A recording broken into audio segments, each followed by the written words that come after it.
Ambassador Elara Mwangi sat in the back row of the Galactic Concord Assembly Hall and tried not to fall asleep. The session had been going on for 6 hours. A delegate from the archivist species, a tall creature made of pale light and floating threads, was giving a speech about trade routes between 2 star systems that Elara had never heard of. Nobody was looking at her. Nobody ever looked at the human ambassador. Earth held 1 seat in the assembly, 1 seat out of 4,000. Humanity had joined the Concord only 80 years ago, and in galactic terms, that was nothing. The archivists of Thale had been members for 900,000 years. The Korvathi Dominion had conquered and surrendered and conquered again across 10,000 generations. Even the Valesi, the quiet crystal beings who rarely spoke at all, had been part of the Concord for longer than humans had been using fire. She had been Earth's ambassador for 7 years, and in that time she had spoken at the assembly exactly twice. Both times, the other delegates had politely waited for her to finish, the way someone might wait for a child to stop talking at a dinner party, and then moved on as if she had said nothing. She did not take it personally. She understood. To the rest of the galaxy, humans were small and young and not very interesting. Their ships were slow. Their technology was basic. Their home planet was a single blue dot in a quiet corner of a boring spiral arm.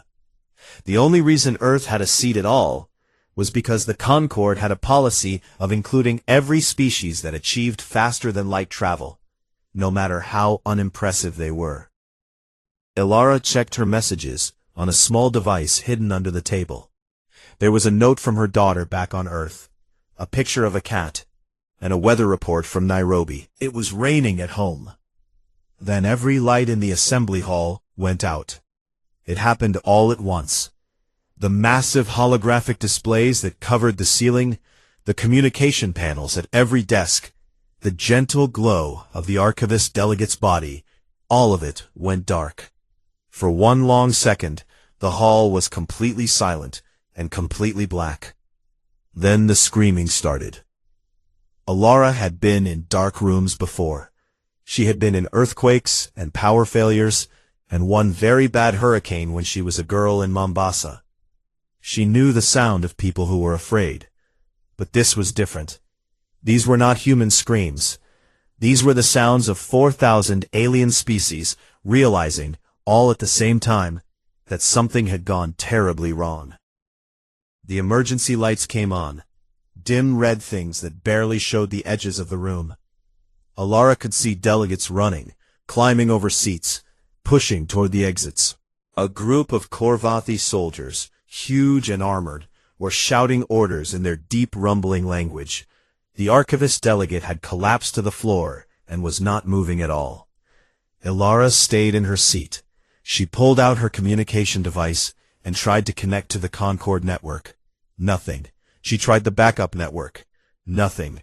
She tried the emergency channel that every station was required to maintain. Nothing. She took a slow breath and tried the one channel that nobody in the galaxy used because nobody in the galaxy cared about it. The Terran Communication Buoy Network. It was a simple system. Humanity had built it themselves because they were never given full access to the Concord's hyperspace relays. It used basic signal repeaters placed between star systems, bouncing messages from one to the next like a chain of campfires across a dark plain. It was slow. It was old-fashioned. Every alien engineer who had ever seen it had laughed. The signal was weak, but clear. Elara's hands were steady as she typed a message to Earth. Around her, the station was falling apart. She could hear explosions somewhere in the lower levels. Through a window, she saw a Korvathi warship fire its engines and pull away from the docking ring without permission, tearing a section of hull with it. Debris scattered into space like seeds from a broken flower. Reports began to come in through the alien emergency frequencies that were still working on local power. The hyperspace relay network, the massive web of energy stations that connected every corner of the galaxy and made faster-than-light travel and communication possible had collapsed. All of it. Every relay, in every system, in every sector. It had not shut down or broken. A pulse of dark energy had ripped through the network, like fire through dry grass, eating every relay it touched and jumping to the next one before anyone could react. In the time it took Alara to sit through 6 hours of a boring assembly session, the thing that held the galaxy together had been completely destroyed. She watched the chaos around her and thought about history. She thought about Rome falling. She thought about the Black Death and the collapse of trade routes across medieval Europe. She thought about the internet blackout of 2089 and the 3 years of silence that followed. She thought about how every time the world had fallen apart, humans had found a way to put it back together. Not because they were special, because they had practice. The archivists had never experienced collapse. They had engineered stability into their civilization so deeply that they had forgotten what instability felt like. The Korvathi had solved every problem with force for so long that they did not know what to do when force could not fix things. The Valesi had lived in perfect harmony with their environment for millennia and had no memory of what it meant to struggle. But humans remembered. Humans carried the memory of every disaster, every war, every famine, every plague in their bones. They wrote it down. They taught it to their children. They made movies about it. Alara finished typing her message and sent it through the buoy network. It would take hours to reach Earth, instead of the seconds that the hyperspace relay would have taken. But it would get there. The little chain of campfires that nobody respected was still burning. Her message was short. It went to the Secretary General of the United Terran Council, a calm and careful man named David Osei, and it said, "The Concorde is gone. The relay network has been destroyed. Every species on this station is panicking, because none of them have ever dealt with anything like this before. They never planned for collapse, but we did. We have been planning for collapse our entire history. I need you to listen carefully, because the galaxy is about to need us in a way that nobody, including us, ever expected." She put the device in her pocket and stood up. The assembly hall was a mess of broken furniture and frightened aliens. Somewhere, a fire was burning. Somewhere else, someone was crying in a language she did not understand. Alara Mwangi straightened her jacket, took a deep breath, and walked toward the sound of the crying. The emergency session of the United Terran Council began at 3 in the morning, Earth Standard Time. Secretary General David Osei had not slept. He stood at the front of the council chamber in Geneva, his hands folded behind his back, and listened to people argue. The military representatives wanted to close Earth's borders. They wanted to pull every human ship back to the Sol system and build a wall of weapons around it. "We don't know what destroyed the relay network," said General Harmon, a large man with a loud voice. "It could come for us next. We need to protect ourselves." The corporate representatives wanted something different. They wanted to send ships to alien worlds and collect abandoned technology. With the relay network gone, thousands of advanced alien systems were sitting unguarded. "This is the opportunity of a lifetime," said a woman from one of the big energy companies. "We could jump ahead by centuries." David Osei listened to both sides. He let them talk until they ran out of words. Then he spoke, and his voice was quiet but firm. "We are not going to hide," he said, "and we are not going to steal. We are going to help." The room went silent. David had grown up in Accra, Ghana, in a neighborhood that flooded every rainy season. He remembered being 8 years old, standing in knee-deep water, watching his mother hand dry blankets to their neighbors. She did not have many blankets. She gave them away anyway. When he asked her why, she said something he never forgot. "Because we have enough, and when you have enough, you help." That was the principle he carried with him into the most powerful office on Earth. And that was the principle he was going to apply to the greatest crisis the galaxy had ever seen. He ordered the Terran fleet mobilized. It was not a large fleet. Compared to the Corvathi Armada or the Archivist carrier groups, it was tiny. But it was not built for war. Humanity had learned, after centuries of fighting each other, that the most important ships were not the ones that carried weapons. They were the ones that carried help. The fleet included hospital ships with enough medical supplies to treat 100 different species.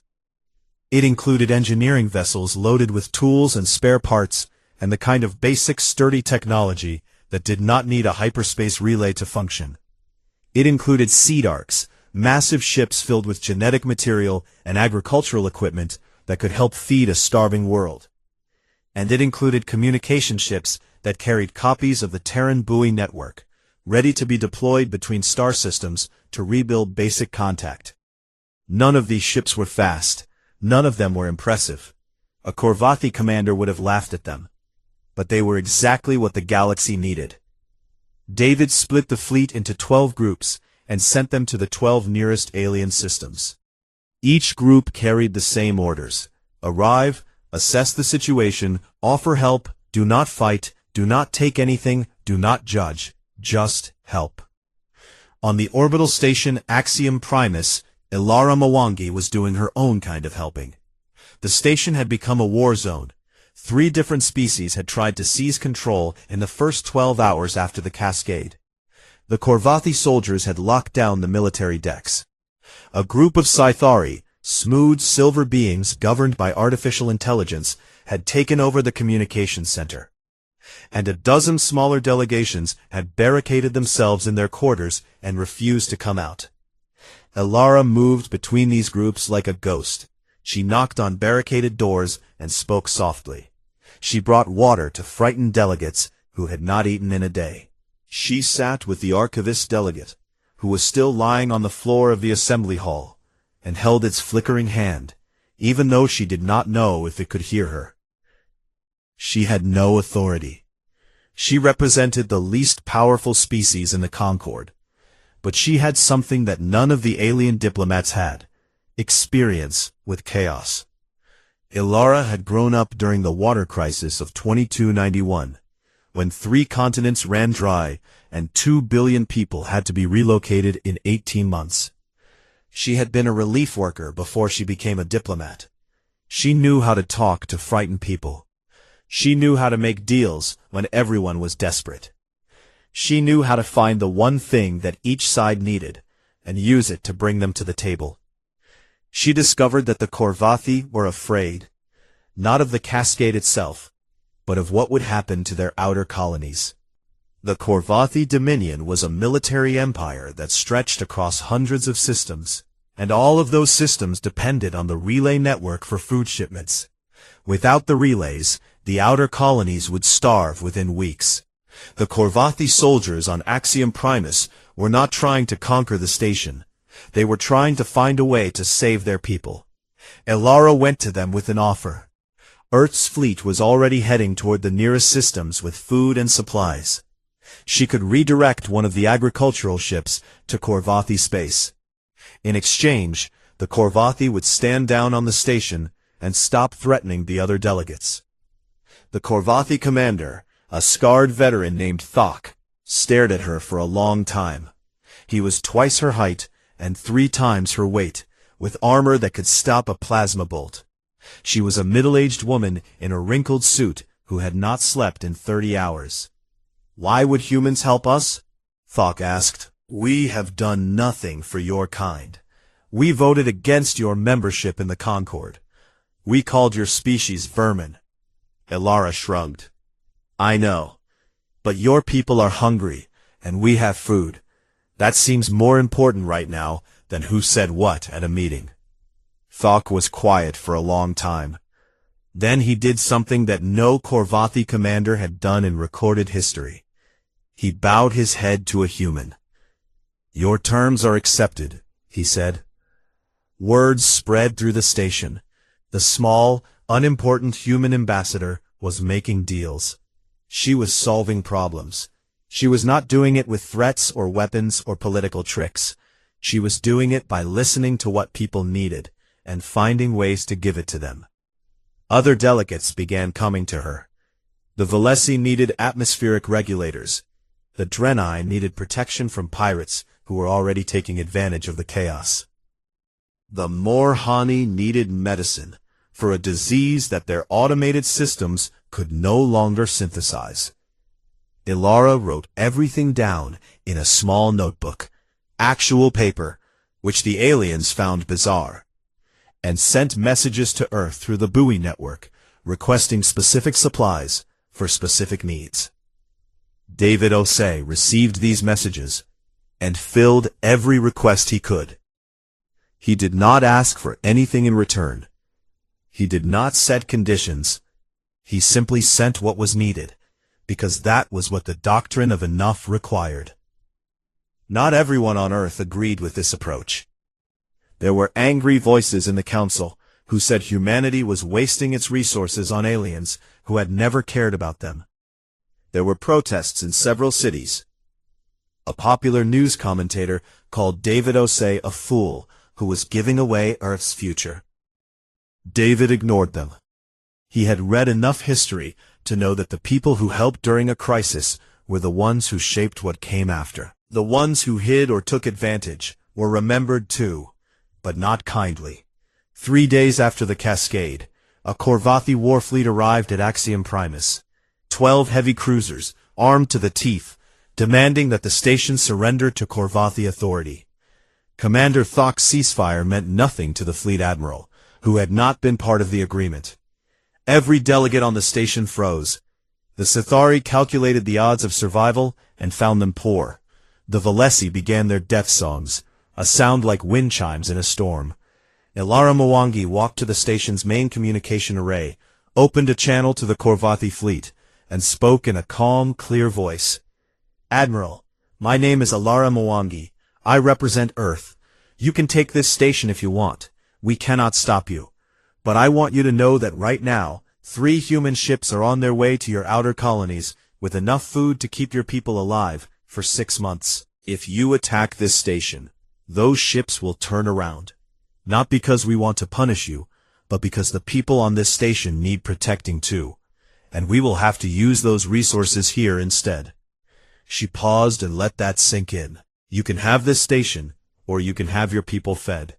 I am sorry that I cannot offer you both, but I am offering you a choice, and that is more than anyone else in this galaxy is offering anyone right now." The channel was silent for a very long time. Then the Korvathi fleet turned around and left. Ilara sat down on the floor of the communication room, put her face in her hands, and allowed herself exactly 30 seconds to shake. Then she stood up, straightened her jacket, and went back to work.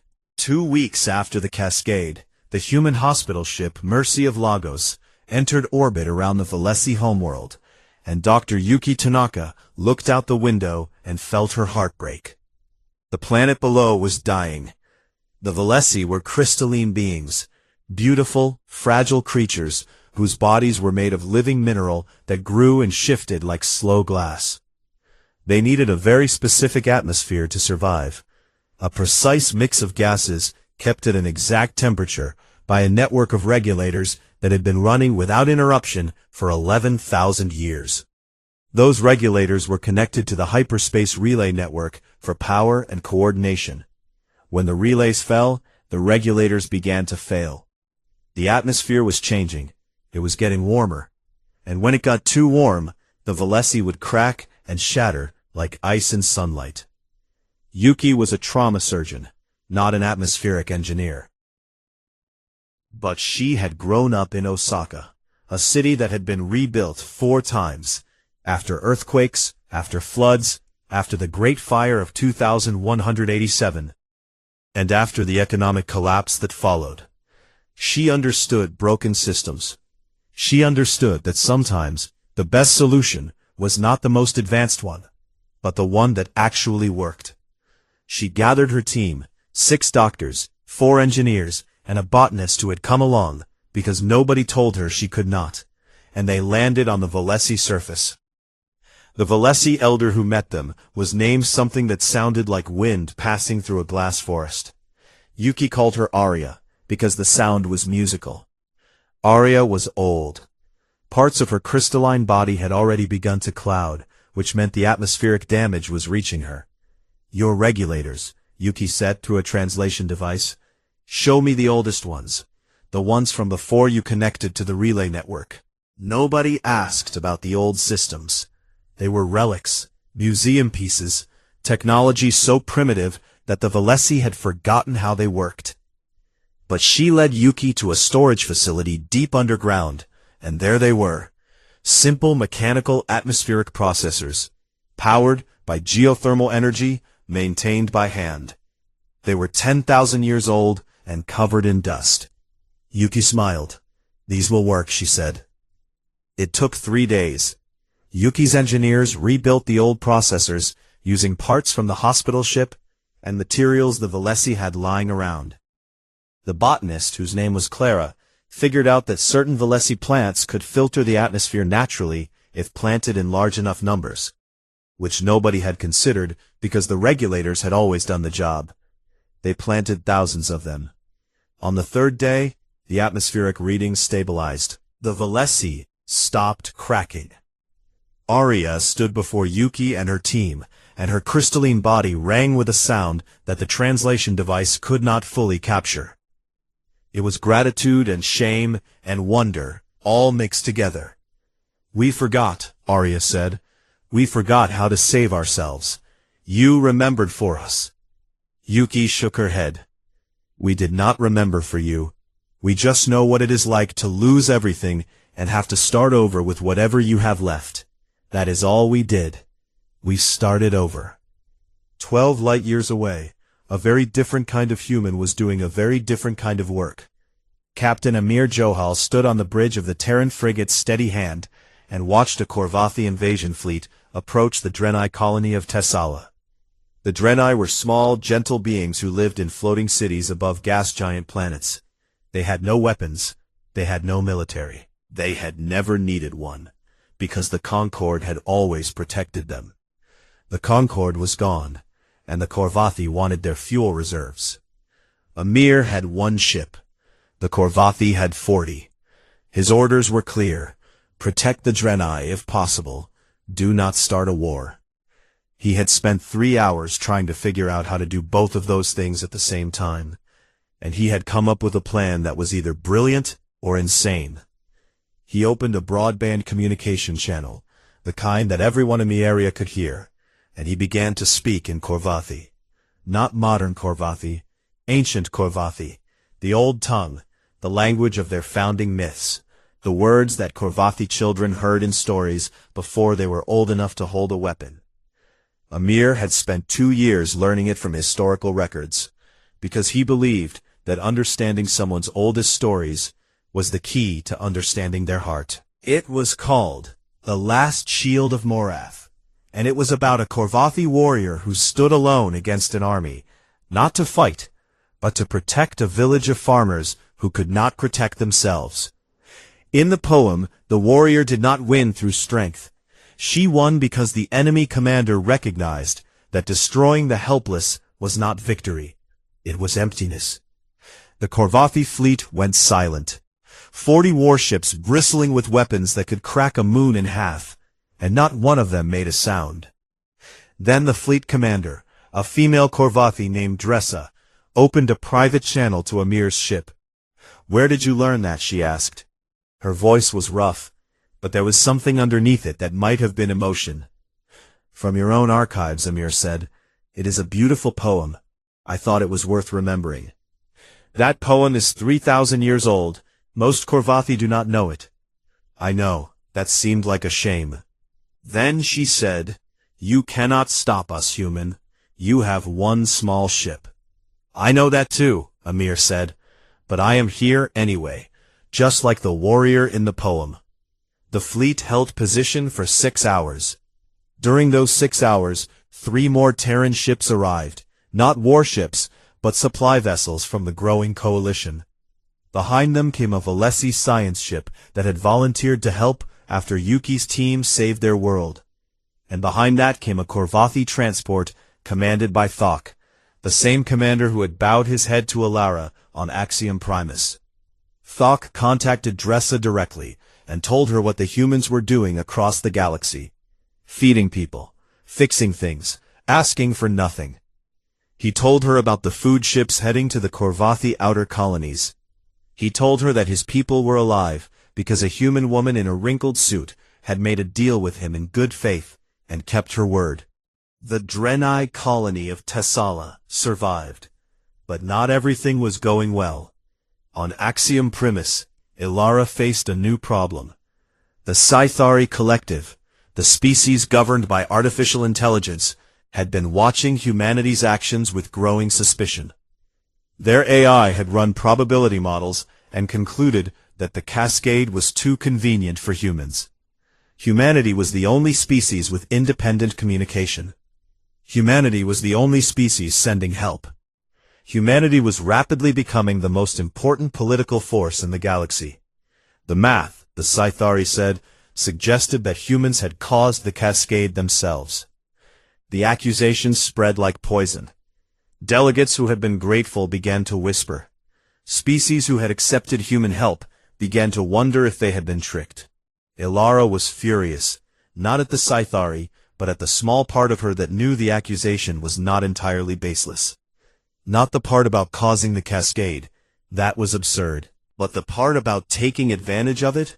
She had seen the messages from Earth. She knew that some members of the Terran Council were already talking about using humanity's new position to secure permanent power. They were not bad people. They were just people, doing what people did when they saw an opportunity. She sent a message to David Osei. It was not diplomatic. It was angry and direct, and it said exactly what she was thinking. David, if we become what they are afraid of, then we deserve to fall with them. I did not come out here and spend 2 weeks sleeping on the floor and talking to frightened aliens so that some politician back home could turn this into an empire. Shut it down. Now. David read the message at 4 a.m. He read it twice. Then he called an emergency council session and did something that would be studied in political science classes for centuries. He stood in front of the council and read Alara's message out loud, word for word. Then he asked every council member a simple question. Are we here to help, or are we here to take? The opportunist faction, 14 council members who had been quietly building plans to exploit the crisis, were removed from their positions by a vote that was not even close. David addressed the galaxy through the buoy network that night. His message was simple. Earth is not your ruler. Earth is your neighbor. Neighbors help each other. That is all this is. But even as he spoke, deep space sensors on the edge of the galaxy detected something that made the cascade look like a small problem. Something was out there. Something enormous. The thing at the edge of the galaxy was larger than a star. It moved through space, not like a ship or a planet, but like a living storm, a vast dark shape that bent light around itself and left a trail of dead energy in its wake. Every sensor that pointed at it gave different readings, as if it existed in several dimensions at once, and none of them could agree on what it was. The scientists called it the Devourer. It was not a name chosen for drama. It was a description. The entity consumed dark energy, the way a fire consumed wood, and the hyperspace relay network, a largest structure of concentrated energy in the galaxy, had been its meal. The cascade was not an attack, it was feeding. When this discovery reached Axiom Primus, the reaction was not panic. It was something worse. It was despair. The alien delegates had spent 2 weeks believing that the cascade was a disaster they could recover from. The Devourer was still hungry, and it was moving toward the populated core of the galaxy. Ilara Mwangi gathered every remaining delegate in the assembly hall and asked the archivists of Thale to speak. The archivist elder had recovered enough to stand, though its body flickered like a candle in wind. What it said changed everything. The archivists had known about the Devourer for 800 years. Their deep space observatories had detected it approaching from another galaxy, a dead galaxy, emptied of energy long ago. They had calculated that it would eventually be attracted to the relay network, the brightest energy source in the Milky Way. They had known this, and they had said nothing. "We believed our defenses would hold," the archivist said. Its voice was thin and filled with something that might have been shame. "We believed the network was strong enough to resist. We were wrong." The hall erupted. Delegates screamed accusations. A Korvathi officer threw a chair. The Sithari AI declared the archivists criminals and demanded their immediate arrest.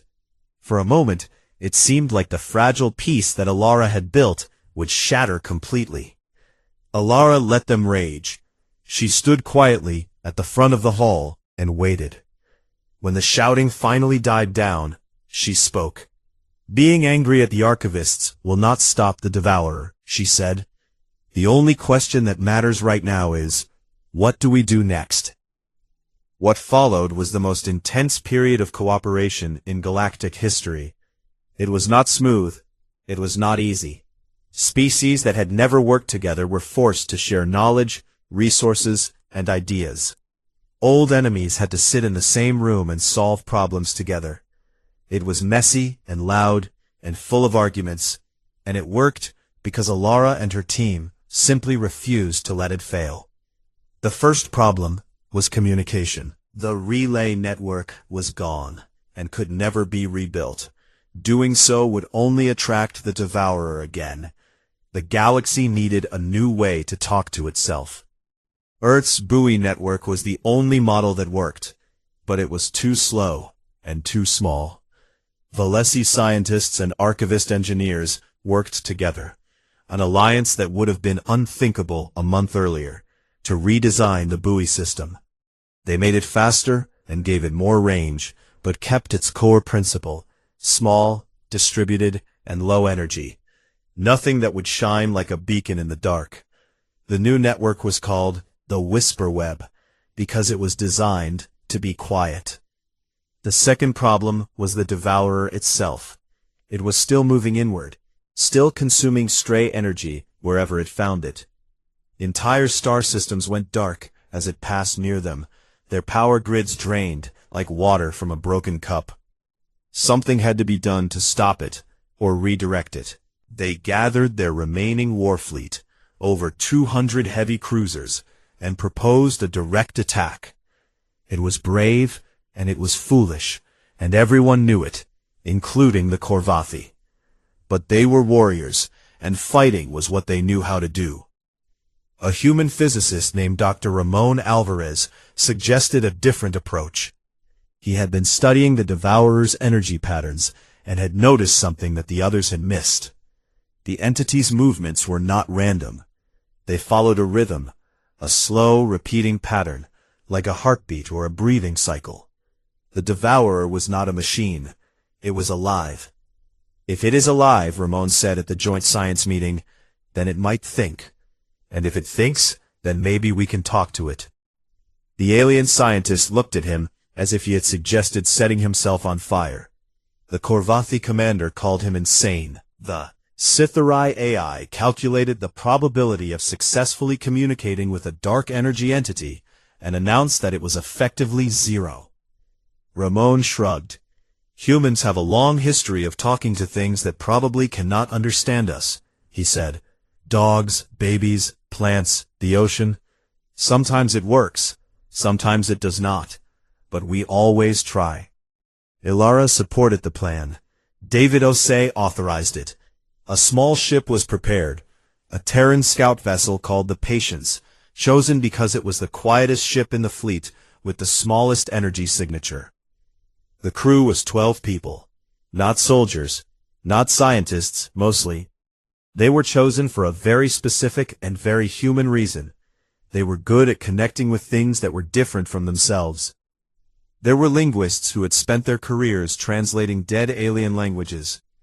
There were mathematicians who specialized in finding patterns in chaos. There was a musician who had once composed a symphony based on whale songs. There was a biologist who had devoted her life to understanding how plants communicate through chemical signals. And there was Lina Vasquez. Lina was a poet. She was 53 years old, born in Santiago, Chile, and she had published 6 books of poetry that almost nobody had read.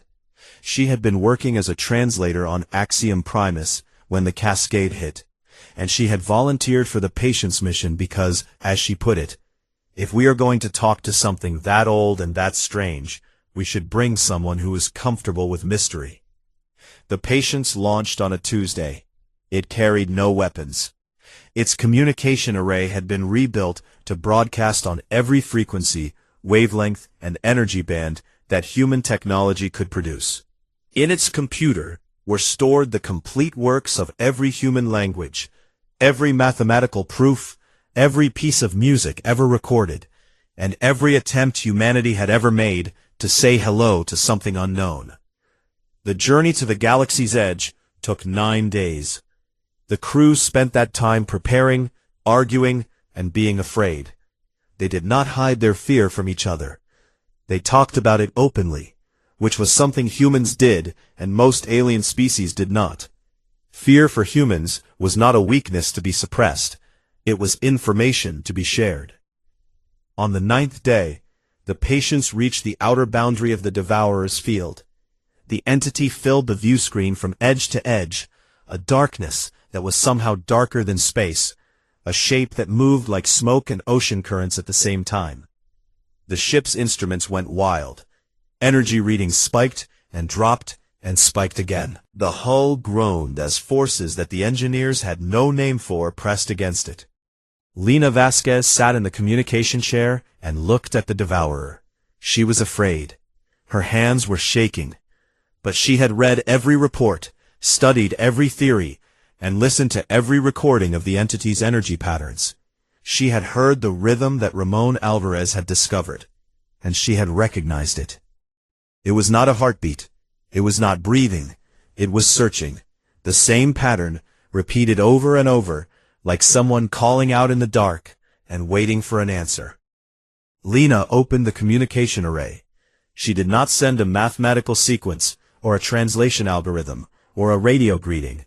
She sent a sound, a simple, steady rhythm, 60 beats per minute, the sound of a human heart at rest. The rhythm went out into the dark. It touched the edge of the Devourer's field and was absorbed. Everything stopped. The hull stopped groaning. The darkness outside the window seemed to hold its breath. Then slowly, something came back. A rhythm. Not the same as Lina's, but close. A response. A reply. A pulse in the dark that said in a language older than stars, "I hear you."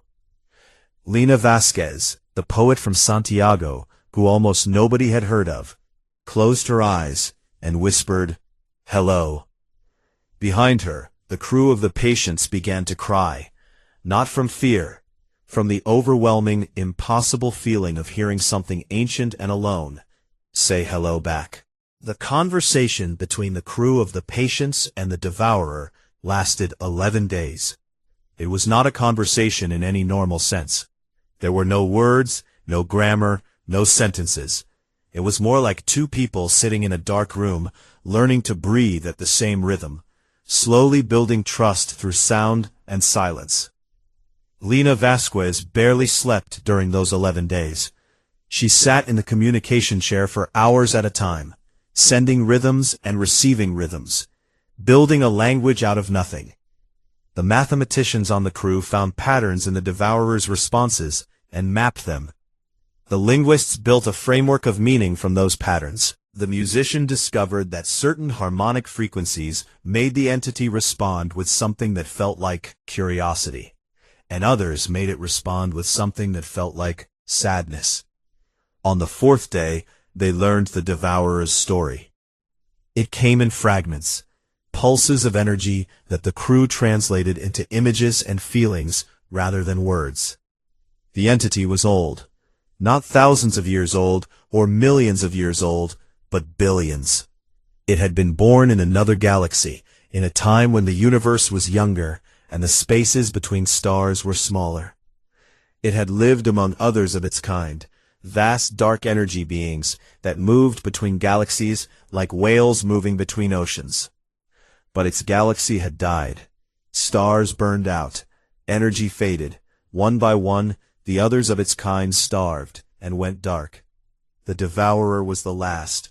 It had drifted for an age that the crew could not measure, alone in the empty space between galaxies, growing weaker with every passing era. Then it had felt something. A bright, warm signal from across the void. The hyperspace relay network, the largest concentration of energy in the Milky Way. To the Devourer, it was not technology. It was food. It was survival. It had not meant to cause harm.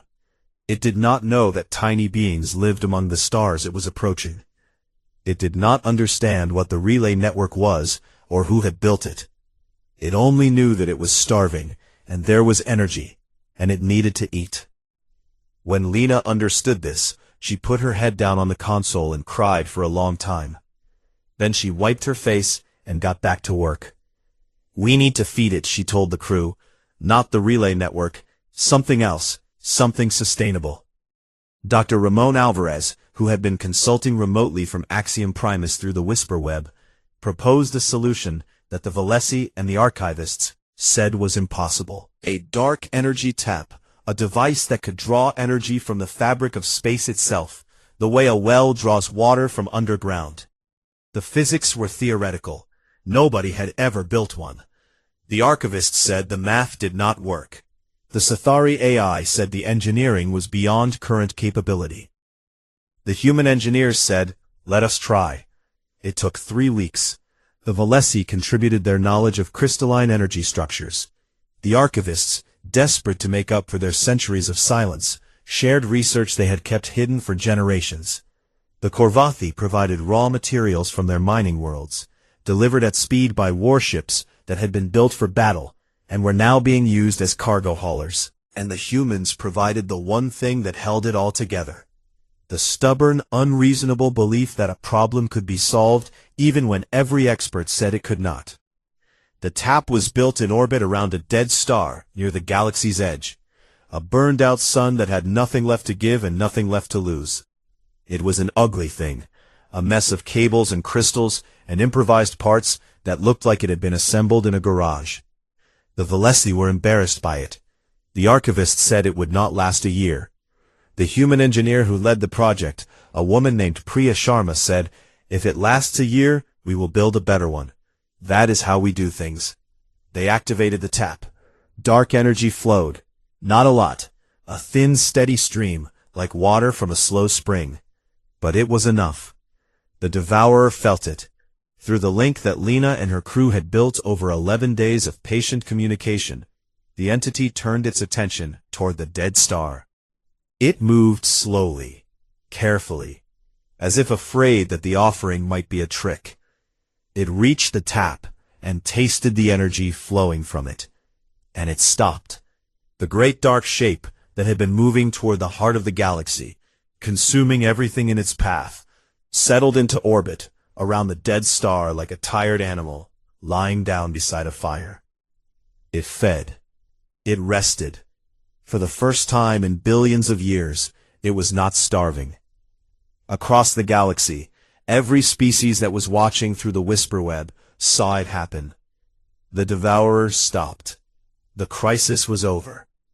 Not because someone had fought the monster and won, but because someone had listened to it and understood. On Axiom Primus, the celebration was quiet. There was no cheering, or music, or parades. The delegates simply sat in the assembly hall, the same hall where they had screamed and fought and barricaded themselves just weeks earlier, and looked at each other in tired, grateful silence. Alara Mwangi stood at the front of the hall and proposed the dissolution of the Galactic Concord. It was not working. It had never really worked. It had been a system built on the assumption that nothing would ever go wrong, governed by species that had forgotten what it meant to struggle. It needed to be replaced by something better. In its place, she proposed the Terran Compact. Not a human empire, not a system with Earth at the top.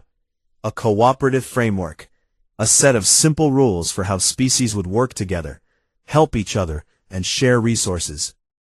The rules were based on the lessons that humanity had learned from its own long, painful history of building and breaking and rebuilding civilizations. They were not perfect rules, but they were honest ones. The compact was ratified by every species present, including the Crumble, who signed it with a military salute that meant, "We choose this freely," including the Sithari, whose AI had recalculated the probability of human treachery and found it to be low enough to accept, including the Archivists of Thale, who signed it as an act of penance and a promise to never hide the truth again. The delegates offered Elara the title of First Speaker of the Compact, the highest position in the new galactic order. She said no. She said that the whole point of the compact was that no single person and no single species should be in charge. Instead, she proposed a council with representatives from every member species, chosen not for their power, but for their willingness to listen. And she proposed one more seat on the council. A seat for the Devourer. The hall went silent. A few delegates looked uncomfortable. The Crumble commander tilted his head and said nothing. Elara explained.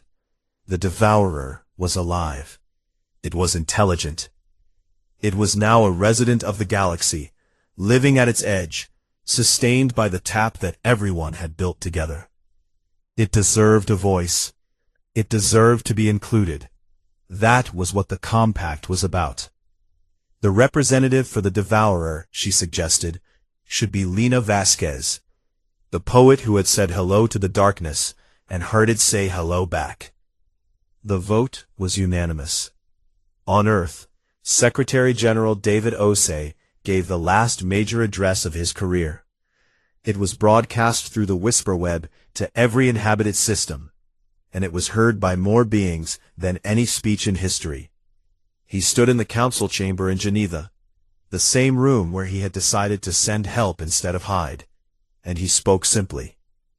"You asked us why we were ready for this," he said. "The truth is, we were not ready. We were just familiar with not being ready. Humans have lost everything many times.